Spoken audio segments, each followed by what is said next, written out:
Hello, everyone. Good morning, afternoon, or evening, whichever time zone you may be calling us in from today. Thank you for joining. My name is Rebecca Cronin, and I'm one of the customer success managers here with the Altair Data Analytics team. Some of you might recognize my voice or perhaps seen my name within the user community or participated in some of our onboarding working sessions. Just a reminder, the customer success team, we're here as another point of contact that you may reach out to at any time with any questions, concerns you may have around Altair solutions, as well as if you're unable to get a hold of your account manager. We also can provide you assistance in receiving access to our online user community and to our Altair One portal.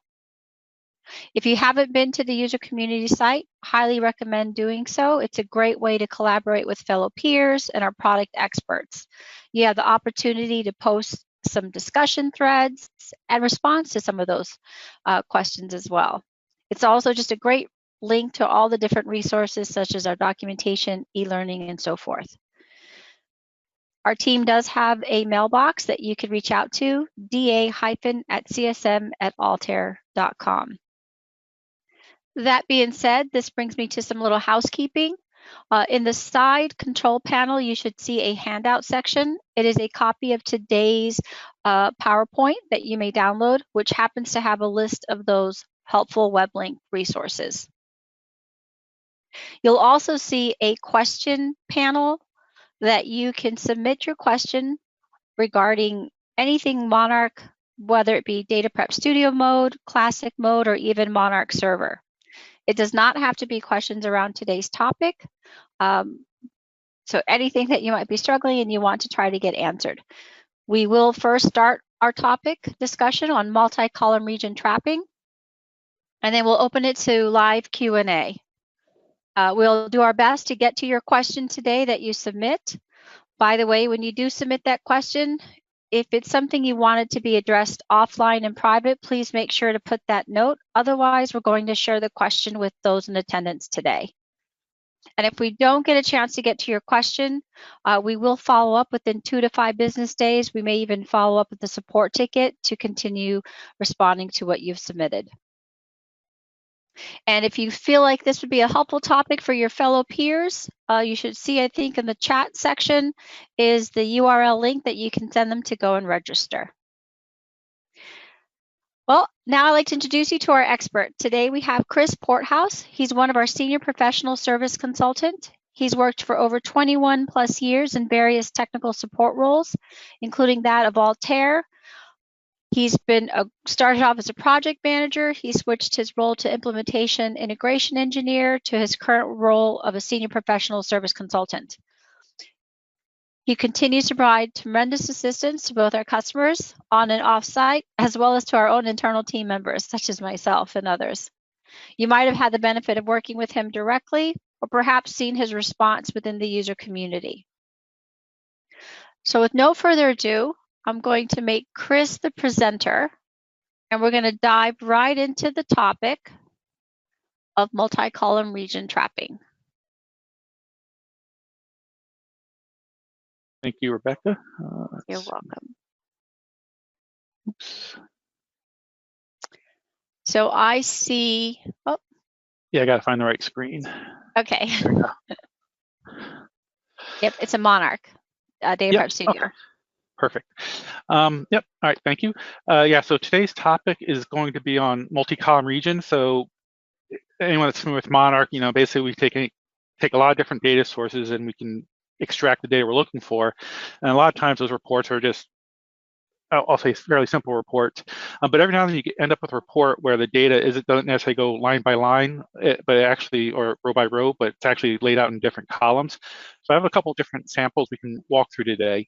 The first one is very similar to what you might see with a newspaper listing and the classifieds. So if you remember newspapers way back in the day, and you're scrolling through the classifieds, all the different columns of whatever was for sale, and you go through there. So I happen to have something that from this kind of came from a site online that lists various small airplanes for sale, and this is just kind of the text file version of it. But well, within it you can see there's a a listing number, similar to like what you'd reference like if you wanted to call somebody to inquire about the product for sale. But we can see there's going down here on the side, like the different makes, models, how old this aircraft is, a small description of it, the price, and some other various information. So I'm going to bring this file into my Data Prep Studio. And since it's a text file, the first thing it's going to do is bring it in Report Designer. So if you have a text file, a PDF file, anything like that, that's something that's not already in rows and columns, like a spreadsheet, you're going to have to tell Monarch where to find the data, how it's laid out. So you do that through Report Design. So this is the Monarch version of the exact same text file it's just showing. And again, we can kind of see we have, looks like we have about 4 columns worth of data that we want to pull information from. Now, since I know this isn't laid out row by row anymore, and I know it's laid out in columns, the first thing that's going to pop into my mind is that I wanted to activate what we call a multi-column region. So that basically I'm going to tell Monarch that my data isn't strictly row by row, but it's actually laid out in different rows through various columns. So in Report Design, the first thing you'll see is the up here is this multi-column region. So you need to come in here to actually activate it. So I can still build out this template, or build out my templates just the way it is. But I would like to tell Monarch, stop looking at the whole report going all the way across. I just basically want to force Monarch to essentially just look in each column for the data. So to do that, I want to come into where it says multi-column region across the top. And the display of the screen doesn't change all that much, but it does change from my trapping tab over my multi-column. And what I need to do, even though I'm on multi-column region, I actually have to turn it on. So I have to activate it. So over here, it says activate columns. I'm going to select that checkbox. And now I get a little bit more of a visual indicator of what's going on. Now, by default, as soon as you activate the column, it's going to assume, well, the default settings are 2 columns, starting on the left side for 40 columns wide. And so column width is essentially just from here over. So that's about 40 characters wide. Right? And then we'll talk about this top of page, bottom page with the next example. So I do need to modify some of these changes up here. So I already know that I have 4 columns listed. So I want to change my columns from 2 up to 4 using the little spinner here. And as I do that, you can notice my little red boxes here. If I hit column 3, I'll get another 3rd column here. And when I do column 4 columns, I'll get another 4 here. So I have my 4 columns, 1, 2, 3, and 4. Out here, it's like no man's land right now. But what I can see is that my columns aren't nearly wide enough, right? Because it's not, I have 4 columns, but I have data for my 4th column sort of hanging out here where it's not going to be captured. So this is where it takes a little finesse. You have to kind of play with it a little bit. So maybe the first thing I might try with is my column width. How wide should it be? Because I can see it's not large enough. So like right here, it's not grabbing everything from the first column. So I'm just going to start tweaking my column width, and I'll just keep clicking up till I see that I'm capturing all the data in the columns. Like if I stop here, like I can see like this is kind of spilling over into the 2nd column. All the data here seems to be in the correct column. In the 3rd column, I get all the data, but I'm also picking up some stuff in the 4th column. So kind of go back and forth trying to find out where you can get the columns to line up correctly. And this looks good. I mean, this kind of looks good, even though it doesn't line up. But then I see over here, I have stuff in my 1st column bleeding over. So I can't quite find a good fit just by using the column width. Well, the other thing I should take note of is that even though I'm close here, I happen to notice if I look over here on the left side, I have basically like field names or labels saying what each line deals with. And that's only in the 1st column, but it's not listed for columns 2, 3, or 4. So that should be my another indicator that maybe my column doesn't start in the 1st position over here. Maybe it actually starts further over.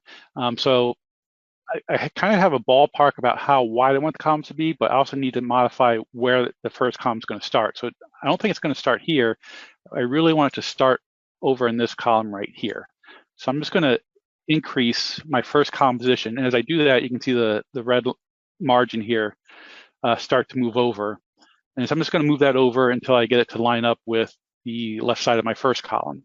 Now, again, it kind of shifted all my columns over as well by 16 positions. So now I just have to kind of decrease my column width a little bit. So as I do that, I get to the point where it looks like my first column starts, like I see it lines up nicely here. And same thing with the second column, starts right where I expect it. Same thing with the third and fourth column as well. So I think this should be a good, this should work for me. So 4 columns starting in position 16 and 45 characters wide. So if this looks good, I'm going to make sure I hit the apply button, and it's going to bring me back into the trapping tab on report design. Right? So now from here, I just want to start building out my set of templates. So if I look at my data, like what am I looking to capture? So essentially, I want the the listing number. I want to know like what kind of aircraft is it, how much is it going to be? Essentially, everything between basically all this information right here, I'd be interested in. All right, so there's a couple different ways we can go about this. If you remember, like Monarch 101, just about every workspace or model you're going to build out always starts with the detail template, because that's what actually generates the rows of data that you're going to have.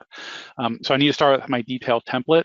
Now you can only have one detail template, but yet I have several different things that are part of the detail. So my make, model, year, description, price, registration number, total time, location. I can't make, what is this, 8 different detail templates. I can only do one. So I need to come up with something that's common to all of them that I can kind of build my row off of. Now in this case, like a lot of people look at, it's like, well, let's say, like let's take maybe the make, and then we can make a bunch of footers, or if we want with description, make a bunch of appends and footers. But if I look at my data a little more carefully, I do see that every single record that I'm looking to pull in has the same information, more or less.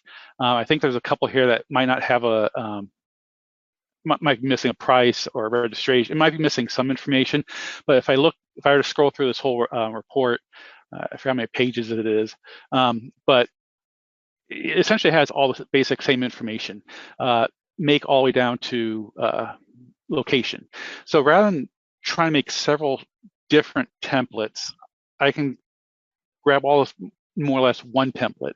In theory, I could grab this all in one template. I'm going to just kind of tweak it a little bit. So I'm going to say, I know that every listing I want has all this information right here. So make, model, year, all the way down to location. So I'm going to select all these lines. And then I'm going to, so the 4 rules of building out your templates, choose your sample lines, choose your template type, choose your trap, and choose your fields. Well, I'm choosing my sample line or lines, which is, in this case, it's going to be these lines right here. And I'm going to just right click and say create template and create detail. That's going to load all of my sample lines up here into my sample text window. Now, because I am using multiple columns here, even though I turned it on here, it doesn't necessarily turn it on up here when we're dealing with building out our traps. So I can still see 4 columns of data here. Well, I don't want to necessarily build fields for each of these 4 columns. I just really want this column right here to grab all the information for the rest of them. So even though I've activated a multi-column region under the multi-column region tab, I also have to turn on multi-column design mode so I don't see all of this information up here in my sample text window. So all this stuff up here, I can get that to go away by simply selecting this multi-column design mode checkbox. So when I select that, notice that all the data over to the right of in my sample text window is now gone, and it's simply listing what's in the first column of data. Okay. So step 3, which is choose our trap type, I need to come up with a way to identify, tell Monarch, if I see this these sets of characters, how to identify the data I want to capture. So I have quite a few choices, but I'm going to keep it simple and just say I'm going to look for the word make in the very first, or I should say the letters M-A-K-E, starting in the first column through the fourth column. And when I do that, if you look down here in the line selection window, you can see all the little greater than symbols, or the carets, are pointing to each of the lines that are being chosen by our trap here. So it's, how many lines is that one? So 11 lines. So as soon as it sees make in the first line, it's going to grab this line and the next 11 lines, which is why when I look down a little bit further, I see make and it grabs 11 lines. So that's what this is telling me. So once I have that, I can now start building out my fields, my step 4. So in our sample text window or field definition window, I'm just going to kind of choose the make. And when I do that, notice that not only does it highlight in the first column here, but it's also highlighting in columns 2, 3, and 4 here as well. So this is where that multi-column design mode checkbox comes in handy. So you're only really building your fields within the first column, but Monarch is actually going through the whole report and looking for, so even though this it's looking for the letters M-A-K-E in the first column, it's looking, technically this is the first column for this section of data. And because we turn on multi-column design mode, this is the first column for the second column, and this is the first column for the third column, and so on and so forth.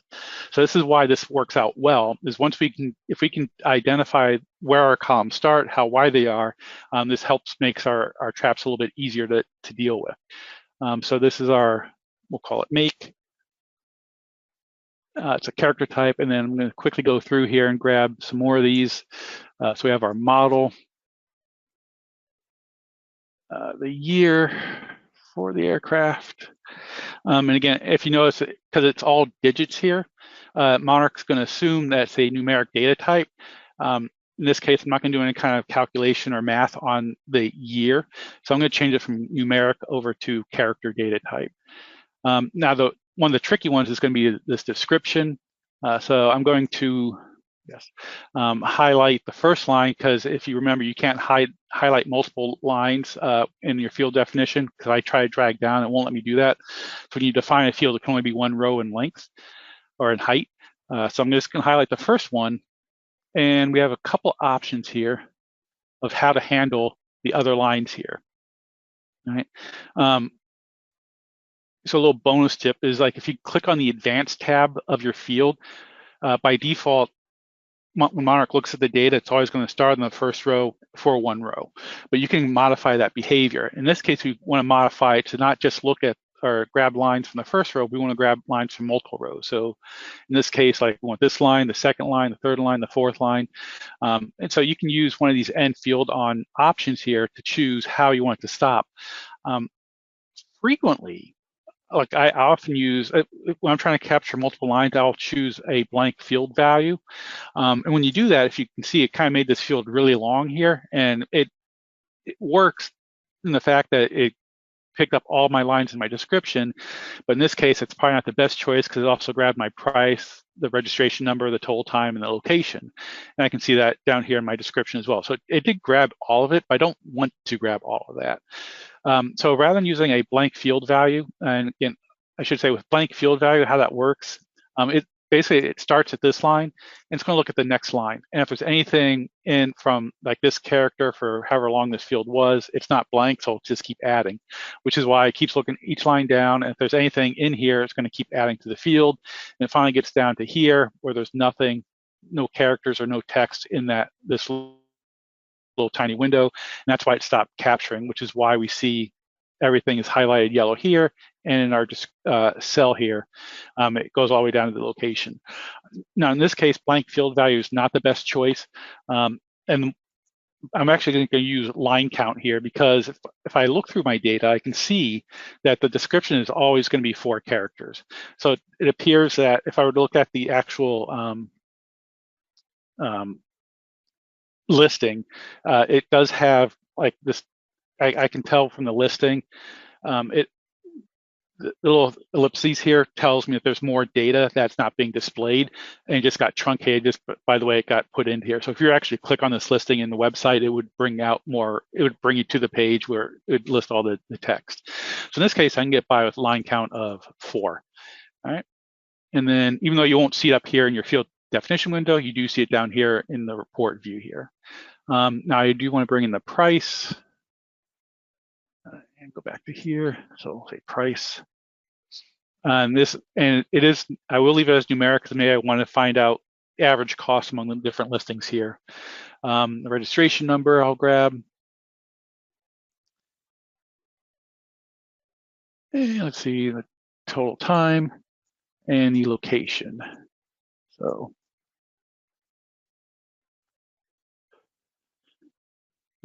location, sorry.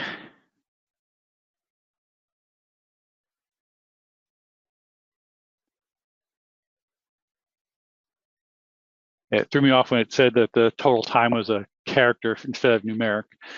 All right. Yeah. So now I have more or less, I have what I'm looking for here. I don't have the listing number, and I am interested in that. Now, again, I could have chosen all of this as well as a single detail, but I'm going to come up here and grab the listing next. And because it is above our detail row here, I'm going to create a new template. So again, the same 4 steps. I'm going to choose my sample line here. Choose my template type. So in this case, since it's above the detail, it's going to be an append. And then build out my trap. So I'm going to use listing. And define my fields and just choose listing number. And again, it's all numeric, but so I'm going to change it to character data type. So it looks like I kind of have all the information I need. So one of the last things you want to double check is that, you know, I can kind of see some stuff's not being captured completely. Like I'm missing these dots out here. My total time is not completely listed here. So you always want to run your report verify before you actually come out of here. So I'm going to click on report verify. And let's see, non-blank character on the right side of the field make. Yep, so I see right here, my original length wasn't wide enough, so I'm just going to grab it and make it larger and hit continue, or hit continue. Same problem. Now you will notice with multi-column, and I think it'll show up here in a second, that even though I make it larger in this column, it will, if it's on the same line, a lot of times it will stop on the same line, even though it looks like it should be captured. Cannot be converted to a number. That's fine because it's not listed, so I'm going to ignore that. Non-blank on the right side, so I'll go and capture that anyway. Continue. So basically, it's going to keep running through this. Here's a good case. So I expanded this field to include all of not listed, but over here it's complaining about the exact same thing, a non-blank character on the right side of the field total time. And you can see a little marching ants over here, this red box that's animated.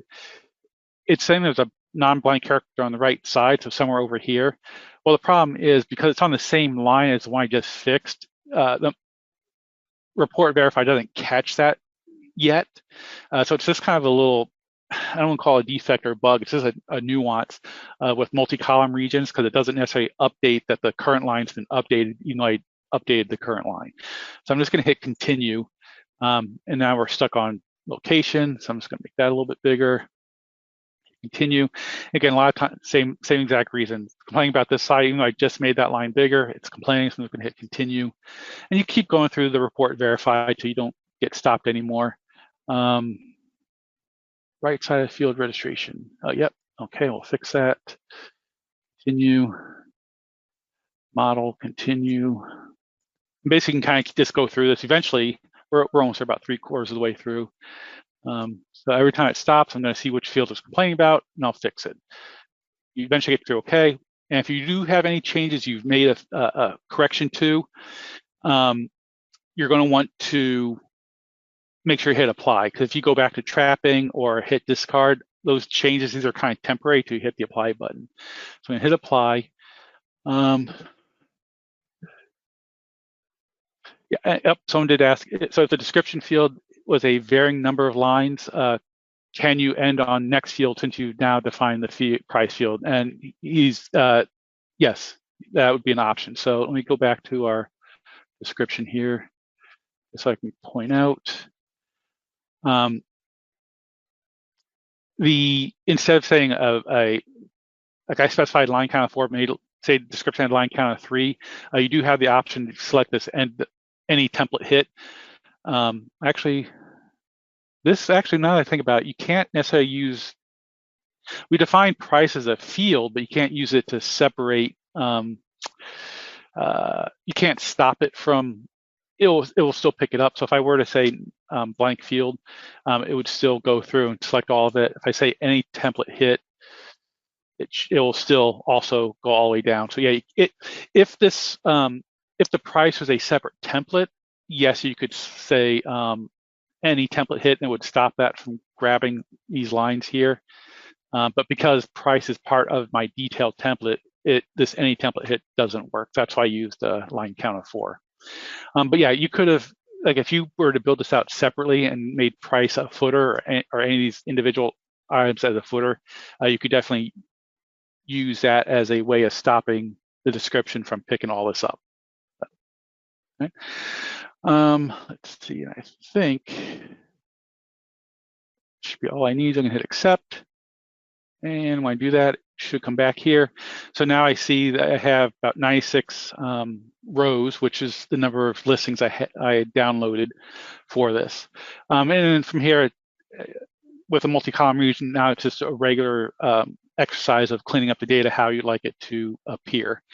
I'm not going to walk through it because it's not part of the today's discussion, but if you need to build filters, like maybe you don't want to, maybe they didn't list Y like the total time, so maybe you want to filter out those records, so you can always filter this out. The description, because it's multi-lines, maybe you want to clean those up a little bit by getting rid of the collapsing it to get rid of the line feeds and everything. But yeah, there's lots of stuff you can do, but this is just be simply going forward and manipulating the data however you'd like to at this point.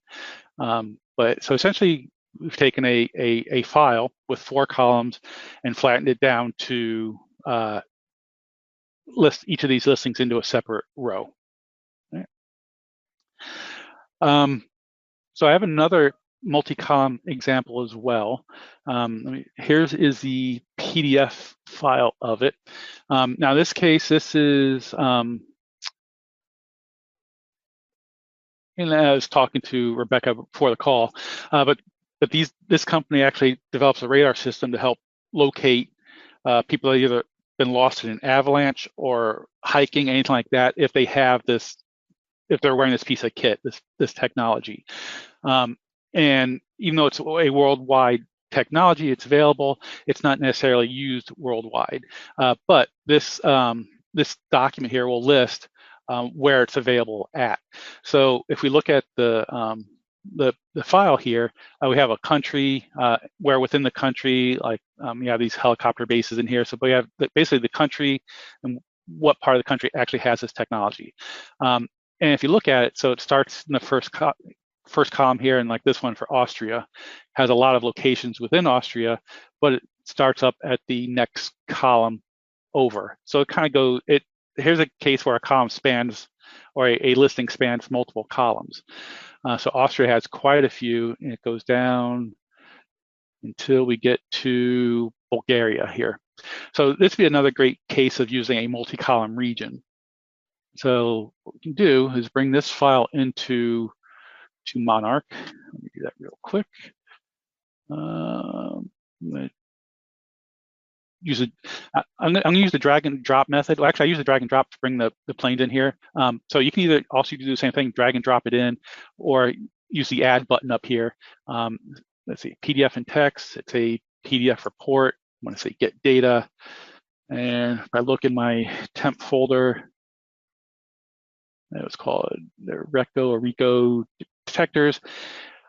Either you use the add button or the drag and drop method, because it is a PDF file, it's going to open up in Report Design. Now, because it is a PDF file, you do have one extra step you have to go through, which is the document options, and this allows you to control how a PDF is going to be rendered within Monarch.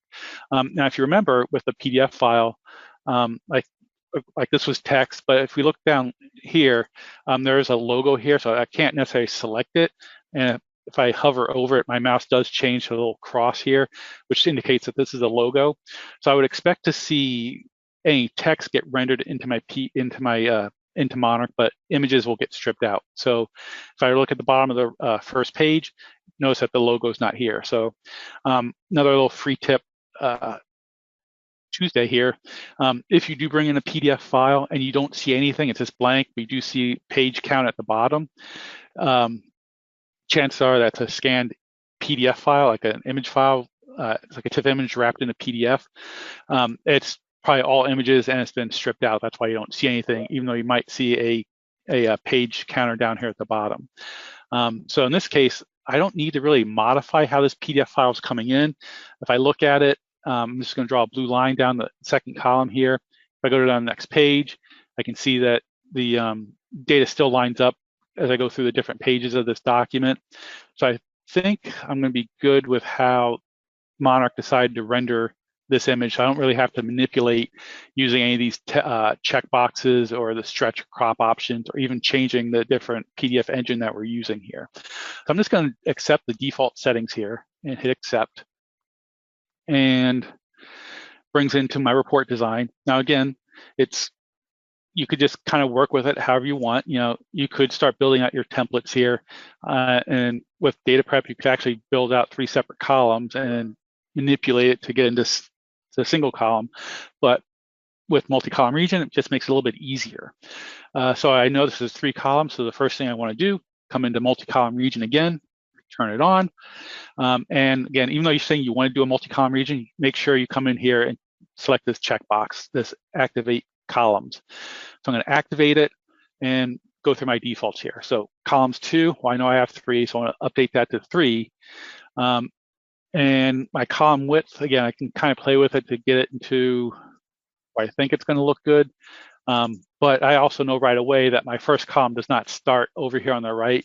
So in this case, now I will actually increase my first column position to get the box here to line up correctly. All right, so that looks good, and I just have to make it a little bit wider, I think. Sorry for the flickering of the screen, but every time you click the little spinner here, I'm not sure if that's coming through on your end, but it does a screen refresh.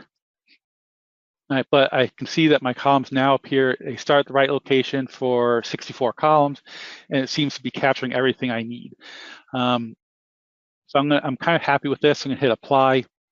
I did play with this a little bit earlier today, and this one's going to require a lot of cleanup depending on how you trap your stuff, but just for the getting used to how to work with multi-column regions, this is actually a good example to see how templates work, how template behaviors work sometimes. But I have my 3 columns here. Now I want to start building out my templates. So I need to come up with my detail template. So where's my detail here? So I have a page header up here.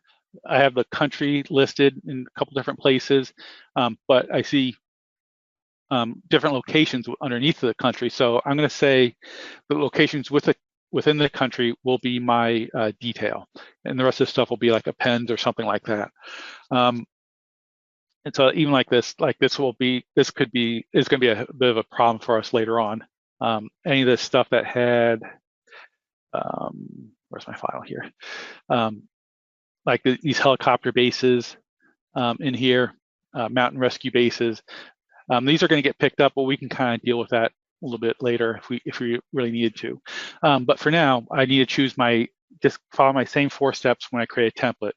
Choose a sample line or lines.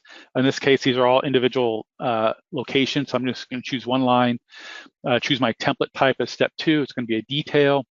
And then my step 3 is come up with a trap pattern. So I'm looking at the data here. It looks like just about all the locations start with a letter of some kind. So I'm going to say any alpha character here, and I can, again, in my line selection window, I can see where Monarch Think is matching my alpha character in that quote first column, where my column starts here, and it seems to match pretty well. If I look at my template hits down here on the right side, this green bar, I do see a lot of like white spacing here. So I might click on that white space just to get an idea of why it didn't match here. And here's why it didn't match. There's nothing in this column here. So okay, I'm fine with that then. So it seems like I've kind of was able to choose exactly what I needed. So that was step 3. My step 4 is just choose my fields. So I'm going to select the country, or the location, I should say, and we'll just call it location. And again, I can see this isn't nearly long enough. Like over here on the second column, it's not nearly long enough. But I'm going to let report verify worry about that right now. But I can see it did choose it. So then let's see what I want to grab the country. So like the country I would like as well.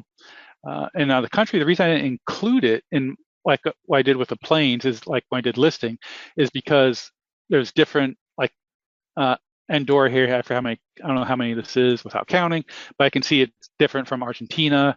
Australia only has 1. So I can't just choose everything in one block. So that's why I kind of chose these as my separate detail. Now I'm going to choose my country as an append. So I'm going to choose that sample line, create the template as an append because it's above my detail row. And now I need to come up with something to, how am I going to trap this? Now this is one where it's going to get a little bit tricky, but this is a nice way of seeing how the multicom could benefit you, is I'm just going to put the alpha character here and highlight the country. Now, when I do that, you can see like some stuff's being selected that I might not want, like helicopter bases, it's picking up the S here. This worldwide's getting picked up, I might not want that. And I can say it's getting picked up because I can see if I turn off all, I mean, it might be hard to see with it's yellow and it's kind of a light orangey color, signifying that this is an append template. If I turn off all template hits, it should only highlight whatever template I have currently selected, so my append. So I can see what my append template's picking up. So it's picking up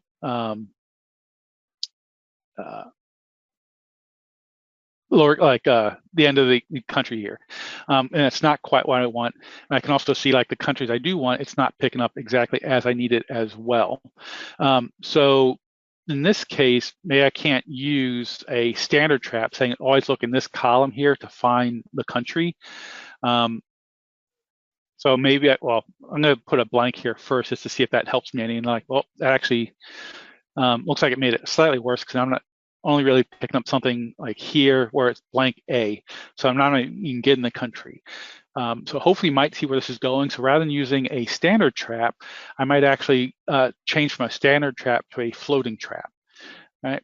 And again, now I can see it's picking up a lot more stuff than I really want. So now it's actually picking up the locations of the well. And if I put this blank alpha here, it's at least picking up like where Argentina and Australia and Austria start. But again, it's also picking up locations. Again, not what I want. So I can't just simply rely on an alpha character because an alpha character just means any letter A through Z. So I'm going to use another trap character up here and use this character list trap. Right? Now, a character list trap, so normally when you're using the alpha character, it just means any letter A through Z, doesn't matter the uppercase or lowercase. The character list trap is case sensitive. So I can actually tell what characters to look for. Now in this case, it's going to be a little bit not as simple, and without me going through the entire report, I don't know what countries are in here or what they start with. I'm just going to grab any capital letter A through Z. And I'm going to just copy that string here and say OK. So again, that doesn't help me here, but what I can do is just do another character list trap. And it always shows up on the wrong window here. And because I copied that last string, I'm just going to paste the capital letters A through Z again. Now when I do that, I can see that it's no longer picking up the locations, but now it's kind of picking up this. Now there's ways around it, and it's also picking this up. I'm not going to get too deep into the weeds on this, but for now, I'm just going to live with it as is. This is just to show you that even though we have multi-column regions on, you can mix and match the different trap types. So our details using a standard trap that you're looking for a letter in this column. The append is actually looking for a floating trap, allows it to shift left or right within this column anywhere. In this case, look for a blank, and then a couple non-blank characters, all capital letters, which kind of helped me out here. Again, we might have to do something to get rid of some of this stuff here, but if we had more time, we can go through it. But I'm gonna go say this is my country.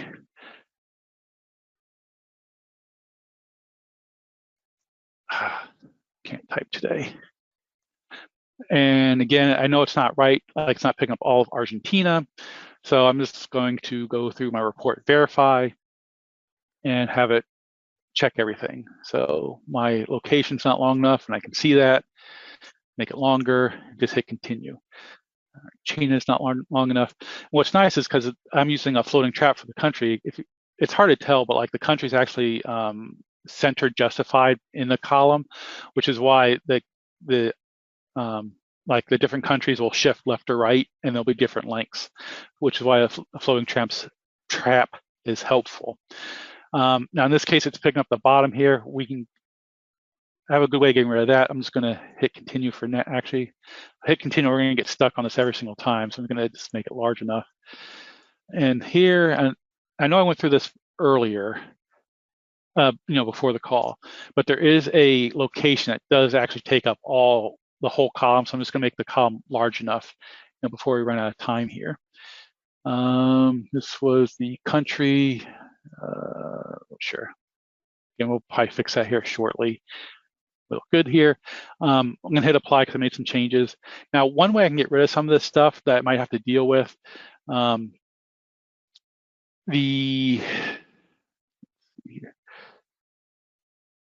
again, don't worry about the fact that it looks like it's picking up, Argentina is picking up over here.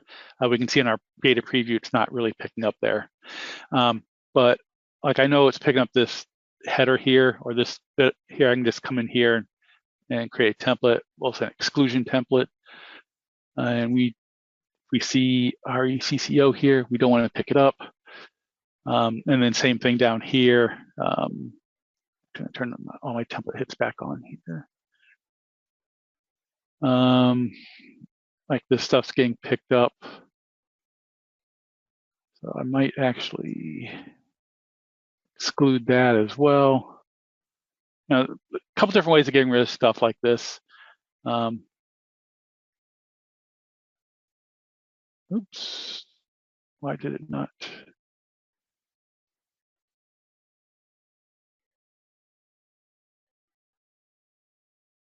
I screwed that up.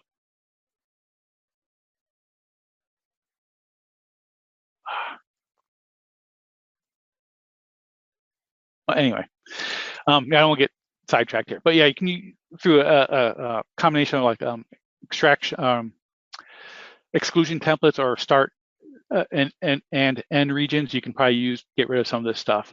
But I'm gonna hit accept, and now we can see that we do have all of our locations and the countries put in here. Again, this report it's not exactly the cleanest report, and there's stuff we can do to clean it up a little bit. But I want to make sure I leave time for any questions, and if Rebecca has anything she needs to cover. But let's see. But as I look through here, I'm like kind of seeing, well, why is some of the stuff off? Let's say find report. Let's just see what's going on. Because it's RK question. Yeah, so it's a lot of garbage in here that we'll have to clean up at some point. But yeah, that I don't want to say that's not the point of this call today. It's just more about dealing with multi-columns. But yeah, I'm looking. I don't see any questions. Nope. So let me launch the poll question while we have a good audience. So for those, you'll see a pop-up poll question. This is so we could vote for our next topic in March.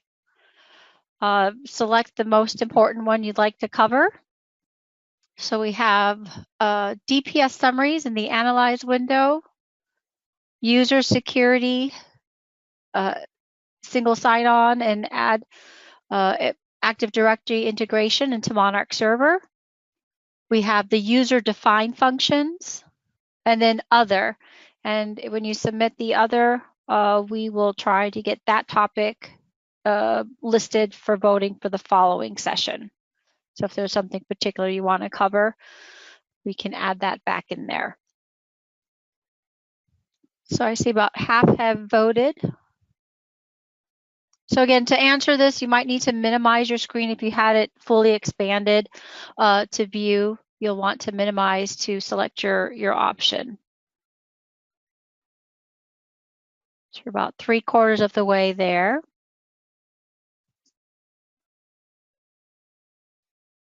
So again, pick the most favorite topic. I know you can't pick more than one, so you pick the one that you really want to learn. And then these topics do stay on here. We rotate them, but we make sure to keep them on for voting for future sessions.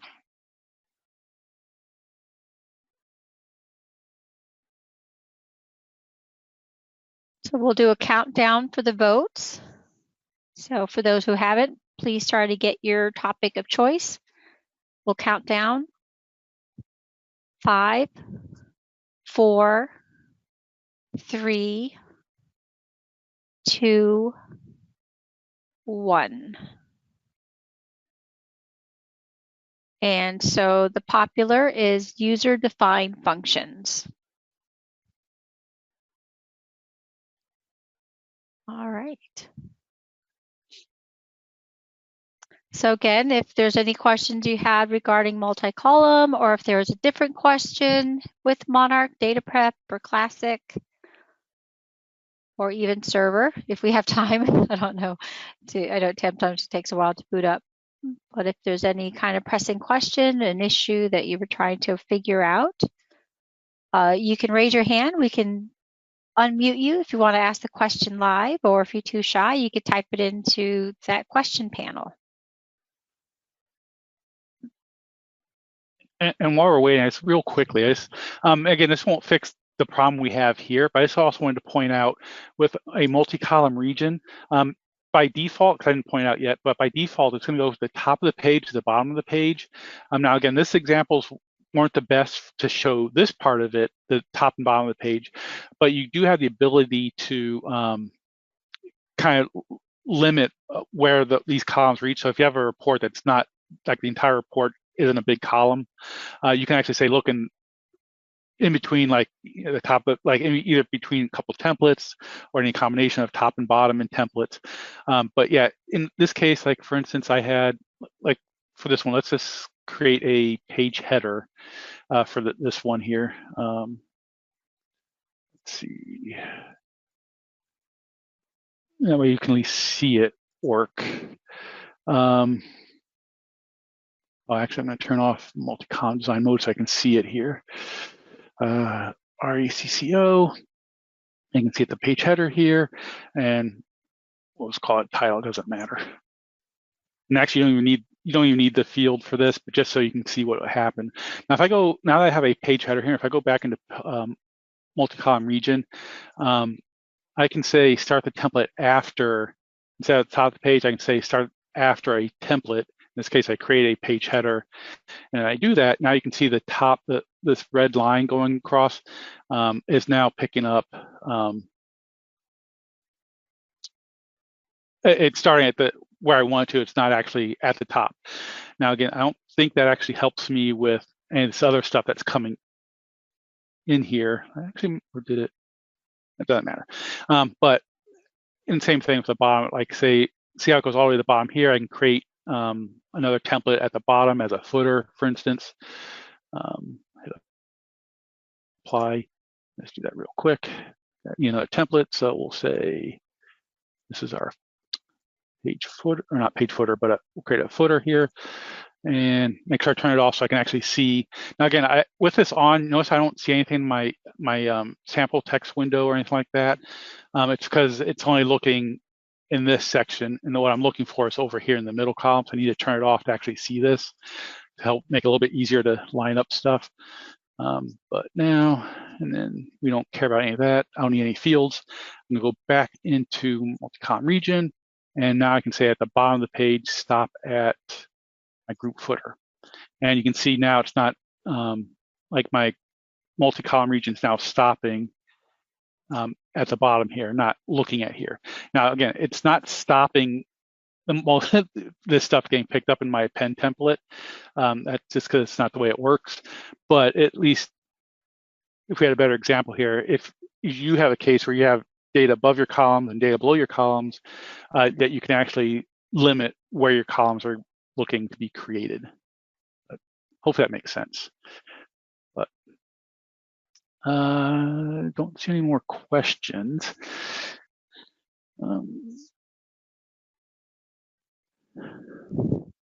What I could do is, let me get back to my screen, share my PowerPoint.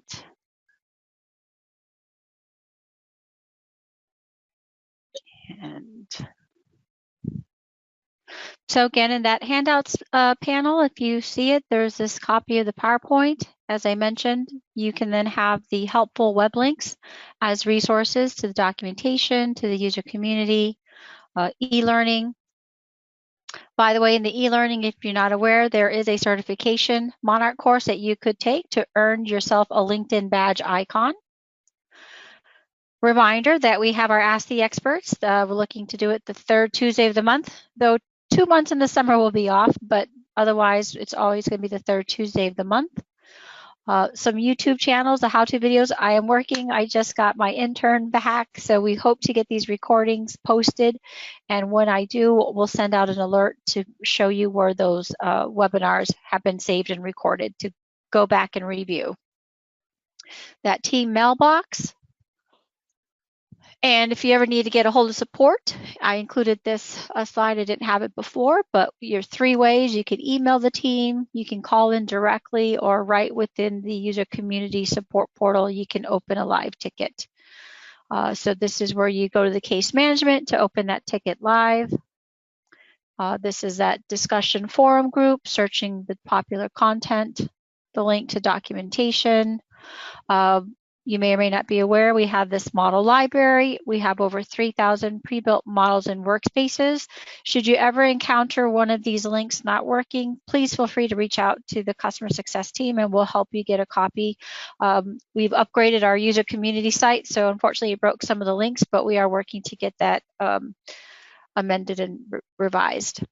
So once you find that particular model workspace section you like, you'll see the zip file that you can download with those items. The link to the learning, where I mentioned you can go and search and you can come and take a deeper dive into the different components of Monarch, whether it be a classic session or the data prep studio and some advanced topics. Find the course, you start it, and you just kind of go through the material. Marketplace, this is where you can always obtain the latest Monarch client. As you may or may not be aware, we always support the most recent version and one major version back. So today we're at 2024.1, so all of 2024 is supported along with version 2023. If your organization hasn't had the opportunity to receive a complimentary onboarding, we basically focus on Data Prep Studio, kind of teach how to trap and capture data. That's complimentary, and then we also do offer 2 working sessions.